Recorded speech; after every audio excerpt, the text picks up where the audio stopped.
Here today, Dr. Naz Offringa. She is a doctor in health communication, an expert, a science journalist. She was born and raised in Turkey, if I'm correct. She has a Yeah, PhD in Istanbul. I love it. She has a PhD in communications from USC, where she's currently a professor. And you also have an Emmy. Is that correct? I do. It's just a certificate. So, next up, the actual thing coming. But when I worked on the Dr. Oz show as a medical researcher, I can tell you more about that part of my life, but we won an Emmy as the best informative daytime show. So when the show wins an Emmy, everyone gets an Emmy. So I have like an Emmy recognition That's little amazing. I award. mean, It's I love the exciting. Oz show. Like the Doctor Oz show was so fun and it was such a great Yeah. informative first time really that was no offense to Dr. Phil, but that really leads us on to what this episode today is about, which is really Yeah. about what is fame today? I Yeah. would love to start with a quote that I read in one of the materials you sent me that said that fame had to undergo a certain kind of leveling that made it universal, almost like religion, Yeah.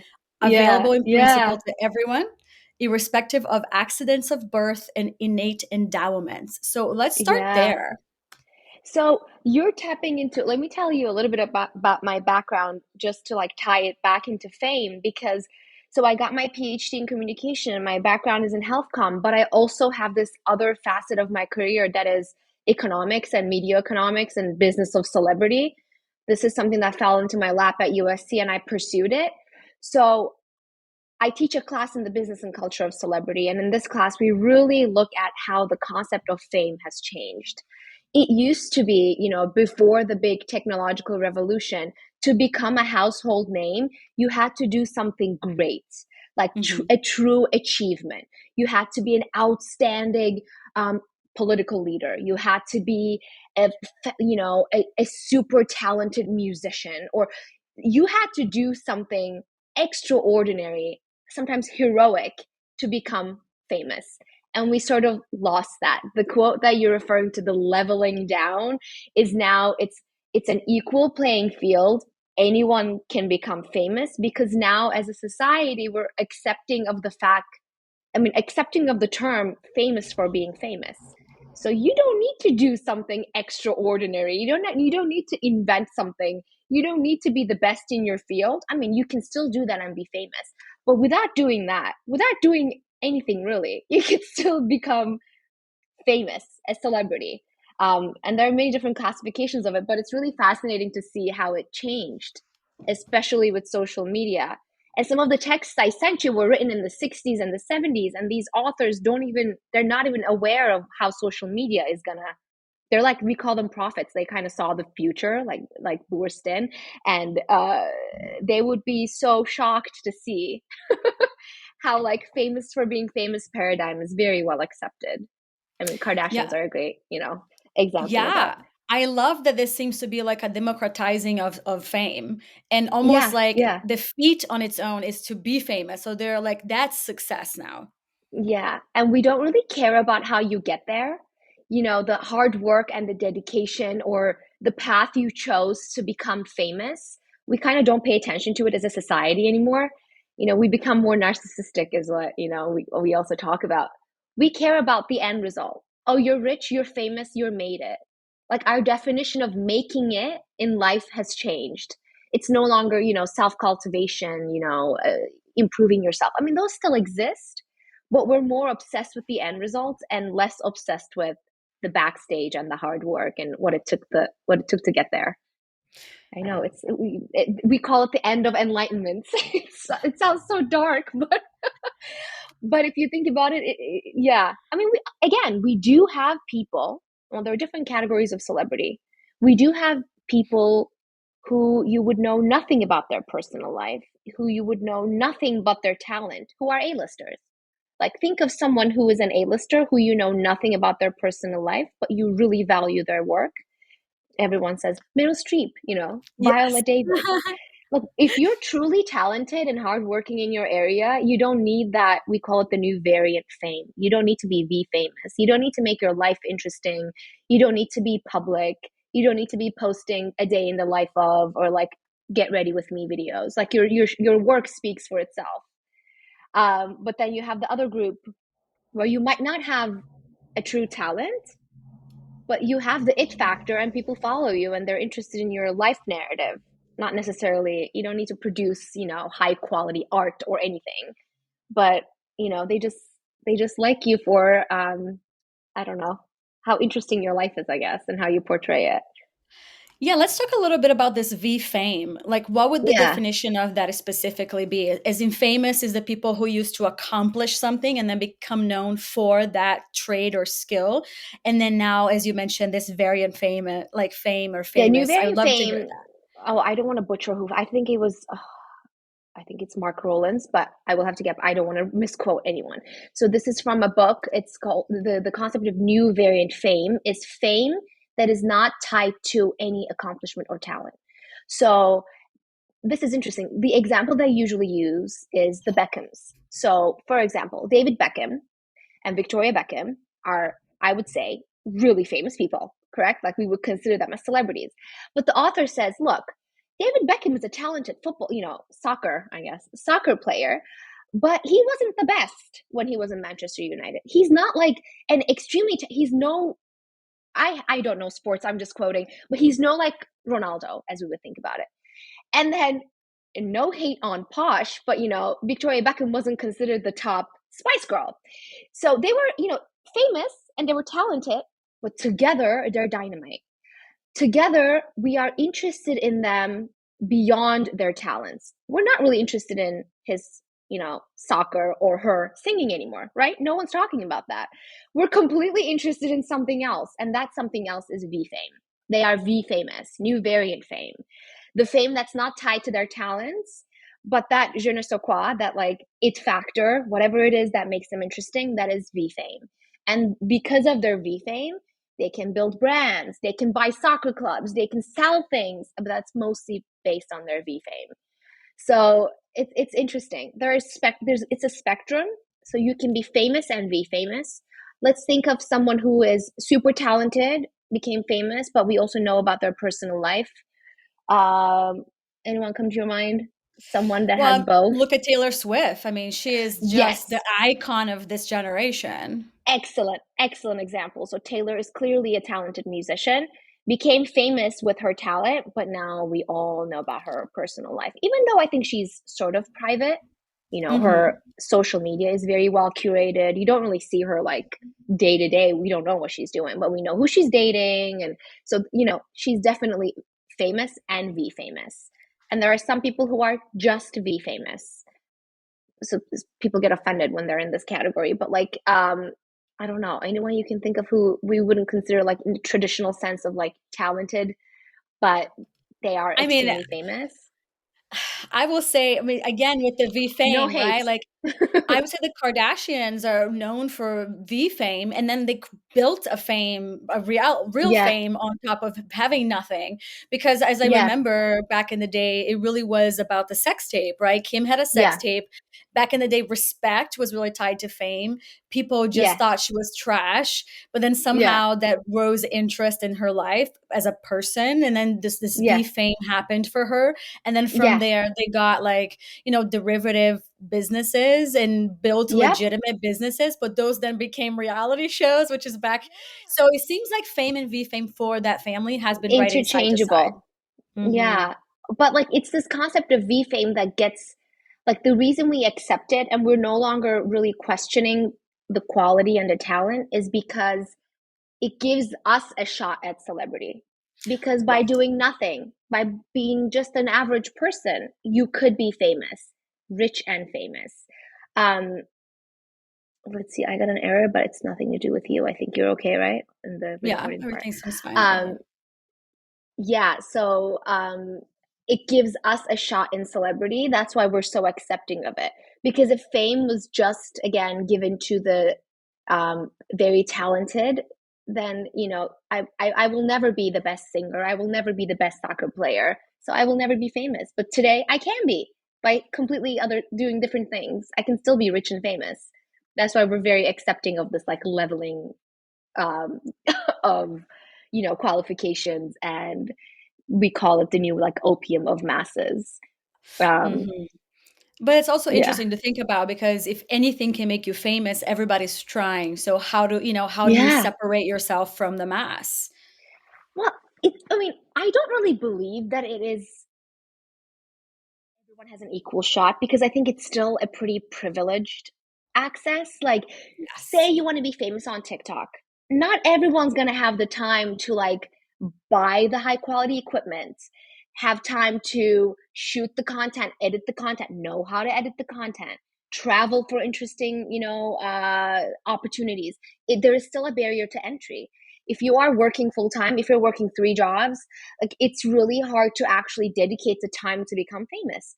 Though there are examples, again, I love TikTok on TikTok, and I get a lot of mom content, like because now that I'm like a mom of a toddler, I find relief in watching other moms struggling.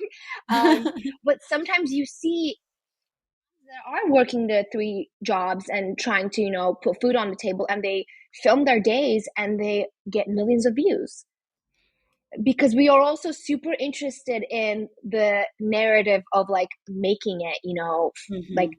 think of like Jenny from the block or, Ronaldo's girlfriend, Georgina, I was a salesperson, I was an au pair, look at me now. We love that narrative.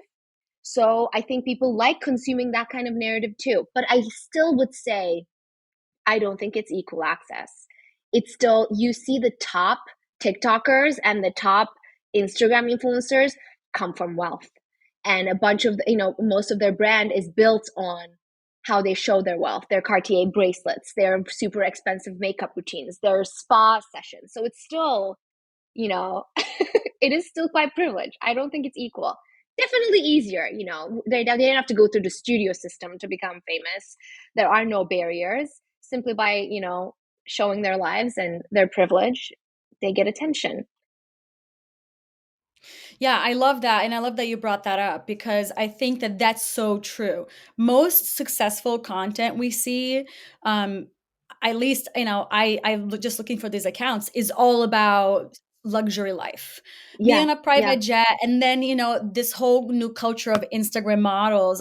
Somebody taught me yeah, recently what that means, but there are all these women who are yeah, creating Instagram content, being traveled around by men to these very yeah, expensive vacations, yeah. at the exchange of, you can fill in the blanks Yep. Some yourselves. some favors. Yeah. Yeah, some kind of exchange. And so it's just to maintain this kind of perception of wealth and success. And you see that also now in this Real Housewives boom. I mean, I have never Oof. seen an episode, but I have friends who are incredibly educated, who love the show, who watch it Yeah, religiously, all of them. yeah. And then you I see like know. I could name them, but the story of the woman who spent hundreds of thousands of dollars making music videos and buying expensive things, later on to find out her husband was being indicted by stealing, like he stole money from all his I clients. know. There's also like another interest. I don't want to cut you off, but like there is no morality to the fame either. Like Hmm. we don't even seek the morality. There's this person that my students brought to my attention. Maybe Trisha Paytas, I think it's her name. She's huge on No. YouTube. I never heard of her. All my students know everything about her. And she became famous simply by trolling people or simply being by being outrageous. And now she's on Call Her Daddy, another huge podcast. I don't know why it's huge, but like, and there is no morality to it too. Like we don't really hold these celebrities to a moral standard. We Hmm. almost hold the truly talented to a higher moral standard. Like you would hold Viola Davis to a higher standard than a super famous social media influencer who became famous simply by being outrageous. But I think that's so interesting too that like there's no morality to the narrative, and we're not looking for it. We're okay with it, and we keep consuming it. Yeah, it's dark times. I would even go as far as to say that maybe it's the opposite. The more outrageous you are, more people follow you. And that goes Yeah. back to the Jackass generation. I don't know if you guys remember that, Of which was course. like absurd. And the Girls Gone Wild, like those are two really early, thank you MTV for like Yeah, disrupting culture in a way that it did, and it yeah, did it successfully to this day. It changed yeah, the face of television. but like but Jackass was for like, and also think about it, it's all very male driven content. Jackass was a yeah. bunch of guys setting their balls on fire, and then Girls Gone Wild is a bunch of guys asking women to flash their boobs.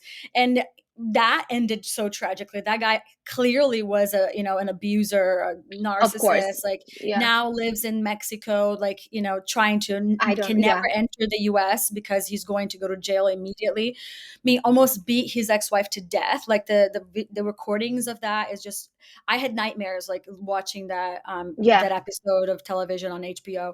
So it's like, that doesn't surprise me though. He's the man who built Yeah. this whole business on getting underage girls incredibly drunk or high and then having them flash their boobs or whatever it was. But And we society watched it. was, Yeah. and we watched it. I mean, there was a whole thing about Jennifer Aniston buying all the Girls Gone Wild videos for Brad Pitt because he loved it for their anniversary. Like, yeah, that was, I mean, No, thank you. but think about it, like culture at the time was not what it is today. The Me Too movement was not what it is today. And this was Yeah. wildly socially acceptable. Like It's nobody was it's talking about crazy. that. It's crazy. Yeah. Well, I hope that doesn't fly anymore, but we definitely have our own sort of trash content. The interesting thing about that is like because that kind of fame is not talent based, it's the 15-second of fame, right? It's like you might get viral, you might be famous for whatever you produce, outrageous content you have, but you're gonna have to keep doing outrageous stuff to maintain the Mhm. fame. So it's not like again a truly talented person who produces one piece of work and like can write off on it for a few years. You have to keep your personal life and whatever outrageous content you're presenting, you have to keep it going because no one's going to stick around if they're bored. If you bore us, we're no longer interested. So that it gets more and more and more outrageous, more immoral, and yeah, viral on YouTube.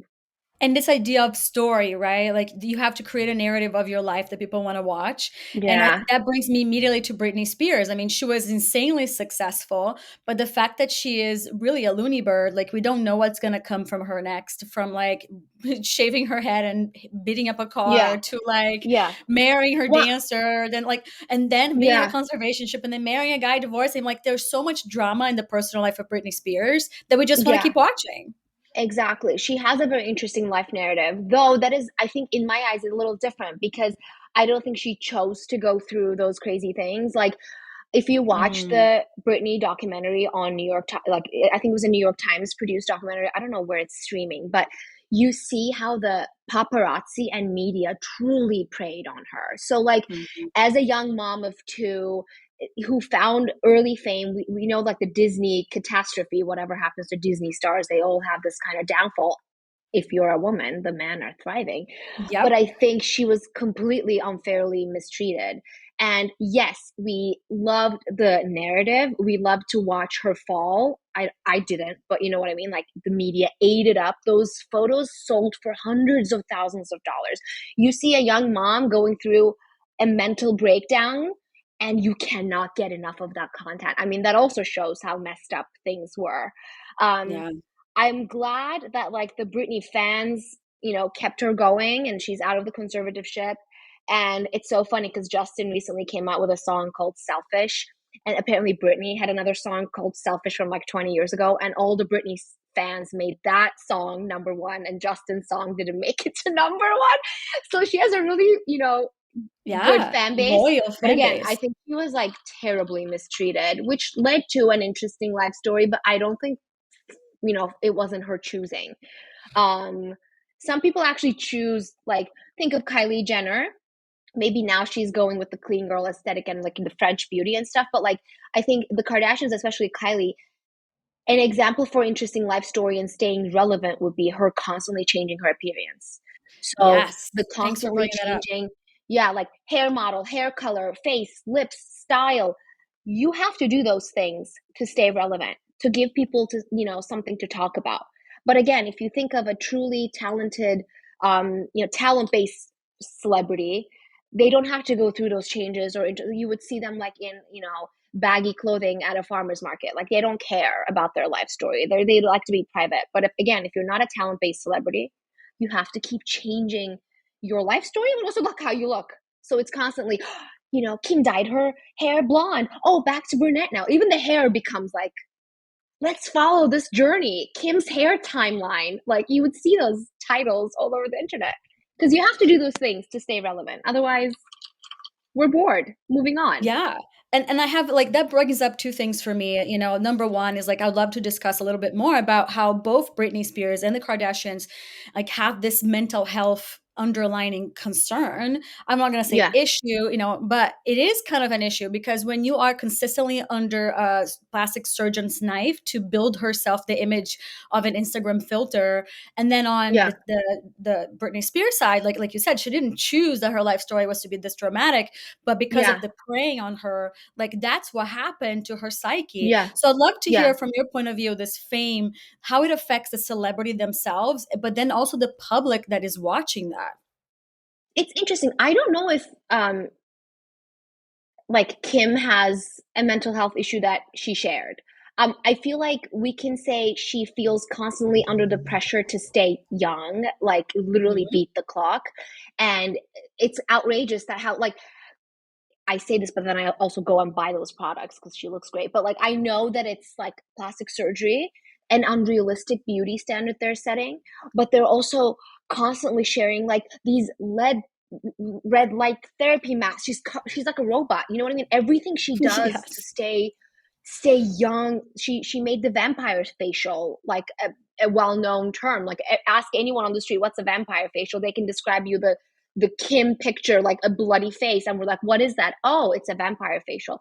So they're really, pushing the narrative on like what you need to do to stay, a certain way, looking a certain way. I don't know how that affects their psyche. I don't think it could be well, especially witnessing the all the procedures Kylie has been through since she was 16, maybe.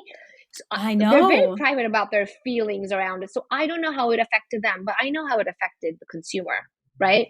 Suddenly, after the Kardashian generation, the BBL, like all these plastic surgery, different surgeries became super famous. The Kardashian, body became very famous, and women are going under the knife to look a certain way, to have the big butt and the big boobs and the impossibly narrow waist, getting their Mhm. ribs removed, like going to the extreme. So that wasn't good for anyone. um Chloe doesn't look like herself. If you look at When I Chloe's a saw a different picture of person. her, I was like, can you imagine what her kids are like? Like, you know, she one day left the house and came back the next day looking like a A completely different different person. person. What does that do Yeah, to a so child's psyche? Like, where is but mommy? You again, sound like mommy, but like, yeah, but it must be really hard to be that under that kind of pressure too. You're constantly criticized by the millions of people who are following you. You make a slightest mistake and they are ready to cancel you. So they're trying to live up to this impossible standard set by Kim. I think Kim is gorgeous and setting up the standard, and all the sisters are trying to like reach. I mean, Kylie's trying to look yeah, like Kim. So it's kind of crazy what the sisters are going through, and then what they're making us, the millions who follow them, go through. right. Um, in the case of Britney, I mean, it's kind of similar to like what is going on with Amanda Bynes and what is going on with Lindsay Lohan. Maybe like she's maybe doing better now, but this, the very early fame, having that very early fame, access to that wealth, and this impossibly like the huge attention on them. The questions they used to ask Britney, I don't know if you've seen clips from the 2000s, like even like women like show hosts, they're asking her insane questions about her virginity, about how men fantasize her. She is Yes. 17, she is 18. How could you stay sane through that? And then she had this like, father who was controlling everything. Like the backstory is really sad. So I know now people mock like Britney's like dancing content on Instagram, but if you actually think about it, she's been through so much and she's still standing. But then on the other hand, you see Justin, they're the same age, I think, and they went through the same path, and Justin's thriving, uncancelable.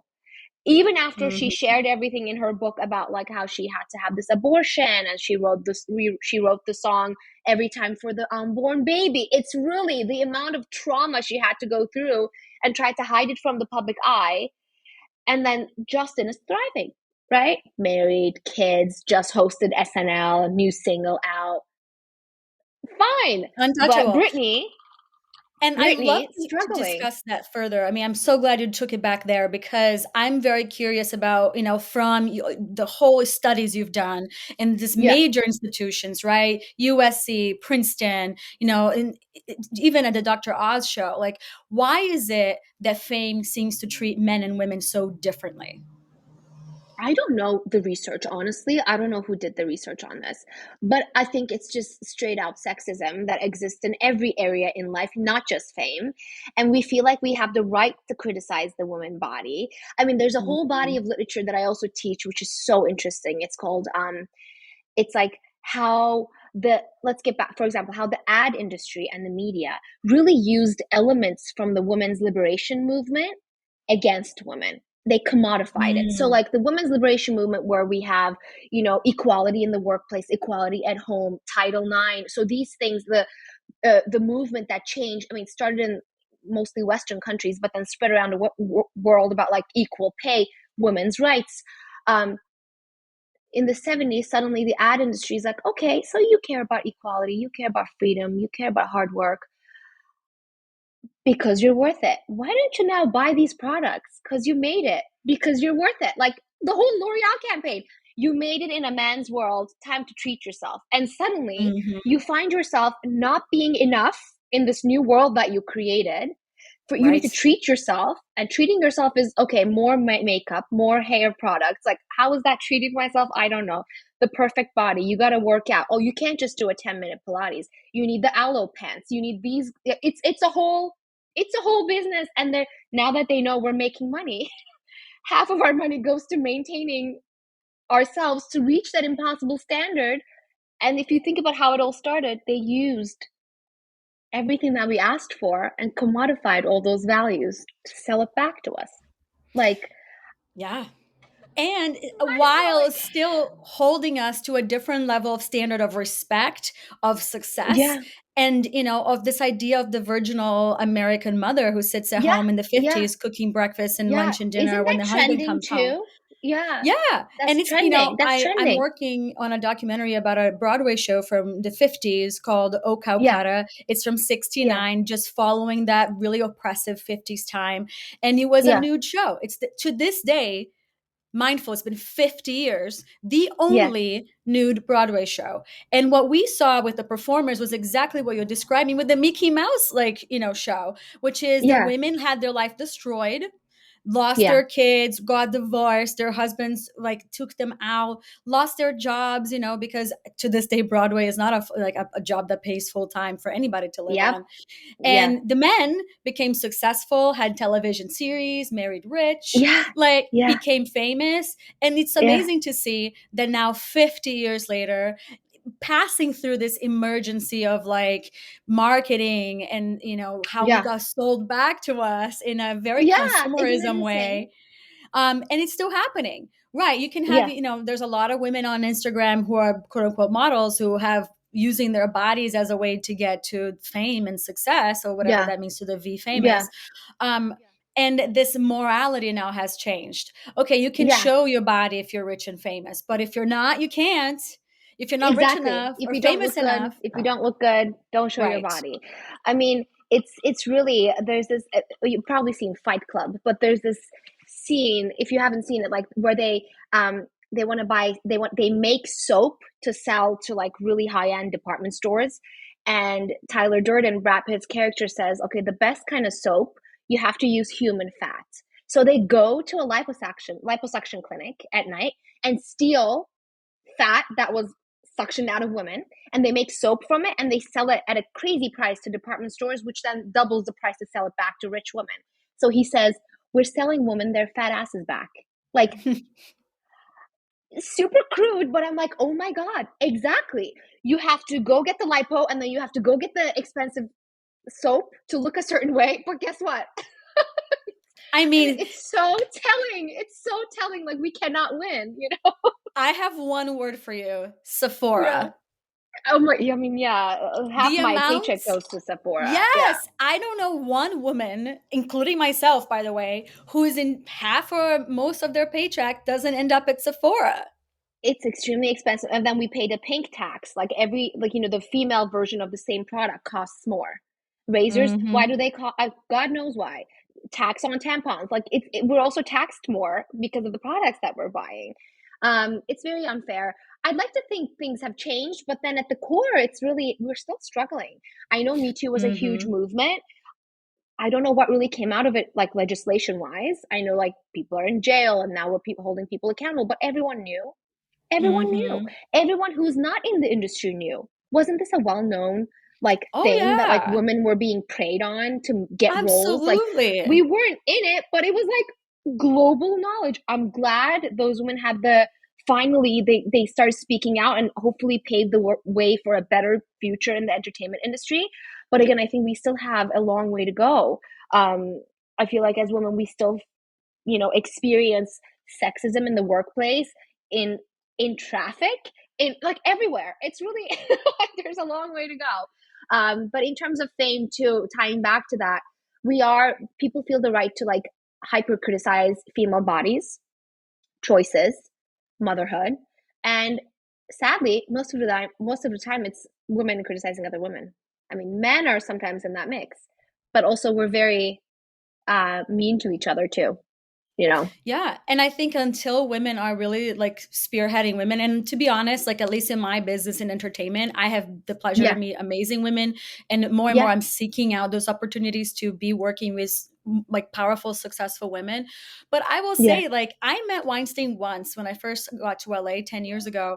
And just one look at him, like the hairs on my arm stood up. I'm like, there is no way I'm getting near this man. He was gross. He was sweaty. Like you knew that something about him was not right. There was like just two supermodels next to him, and like he was You behind had this like a rope, gut and feeling. Yeah, yeah, and he just looked at me and was like, "Oh, what's your name?" And I was like, "Nope." And I walked away, and I think like not knowing who he was really gave me this like gut feeling to step away. But then you think about like people who are trying to make it, people who want that fame and success and money or whatever it is. It's like then you're crossing a line, especially performers. I mm, think performers are in any kind of employee, let's say, right, of any corporation versus the people at the top, like are really vulnerable because you not only want to like raise up and like get out of this like generational trauma that you might have with your family, but you also like need to live. Like rents doubled yeah, in Los Angeles in the last 5 years. So it's like, it's insane. Like, how are you going to live if you're not succeeding, if you're not at the top? So there's a yeah, survival thing that kicks in when I yeah, think women are approached by these guys. But I think that also led to like the cancel culture. Now, no one cares about the yeah. truth. The moment that you are accused, no one touches you because it's like, well, it might be I true. know it So got I'm really not going to tricky. do It it. got really tricky. But at the same time, like I just a couple of years ago dated someone who very much uses his status as a television director to get women who are trying to become successful actresses to date him. And the first thing Yeah, he said to me, yeah, and I look back now, and it was interesting because my gut kind of tell me something was off. But we had just gone on a couple of dates, and I talk about him in this podcast quite a bit because I'm yeah, using it as a cautionary tale. And yeah. I think No good. also, yeah, but also in a sense of surprise. Like, how did I fall for that? I am an educated woman who went to Columbia Master's, graduate school. Like, I'm like, how did I fall for this guy? And it's really like It's yeah, the preying on the hope of people, and like, oh, when I can, I'll do something for you, or like, oh, you can be part of this world if you're with me. But he had just directed a few television episodes, and he said to me that a woman at work had accused him of sexual harassment, and that it wasn't true, and that because now that he's becoming successful, he has to be more careful when people are coming after him. And I just needed to know. And looking back, what we know about abusers and narcissists, that is so like prepping someone for when the huge red truth comes flag. out. Yeah, Yeah, when the truth comes out, then you don't believe the truth because you already heard yeah, from this person who now you trust, that yeah, that wasn't true. So looking back, I'm like, wow, he was really setting up the milestone so that when I heard that, yeah. like I wouldn't believe You'd be it. like, oh, but that's not true. Yeah, Yeah, but looking back, I'm like, this is someone that I would incessantly say no to for 2 years. And while dating other women, continue to try to date me, which at the time I was like, oh, see how much he cares about me, how much he wants to be with me. And now that I've done 2 years of therapy, I realize, whoa, that is a really bad God, yeah. sign of a man that has no It's like respect or preying on you. boundaries. Yeah, Yes. And yeah. who will say, like, will keep pushing in a very abusive way and get you at any cost.